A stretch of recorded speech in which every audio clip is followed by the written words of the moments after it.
So in this video, you'll learn how to transfer data from your USB flash drive to your Samsung Galaxy Tab S10 or S10 Ultra.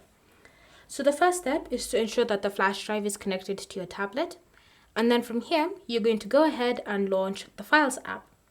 Once you're in the Files app, you're then going to go to your USB flash drive underneath the storage section, and then you're going to select it. Once you've selected it, you can see all the files that are currently in your flash drive.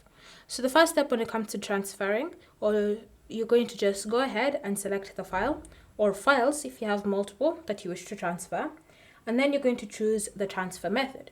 So you have two available. You have the option to move and you have the option to copy. So select the method you would prefer to use and then choose the location on your tablet where you're going to be saving them. So the first step is to just navigate to internal storage and then choose your folder or create a whole brand new folder for whatever it is that you're going to be saving this file to. Once you've selected it, you're then going to tap on copy here or move here, depending on your transfer method, and just wait a few moments as it completes itself. It might take a while depending on the size of the file or files, so just wait patiently.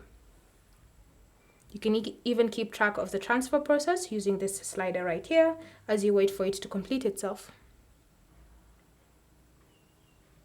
Once it's finished transferring, you can see this pop-up appearing, and it's even prompting you to go to that specific folder to check the process has completed itself.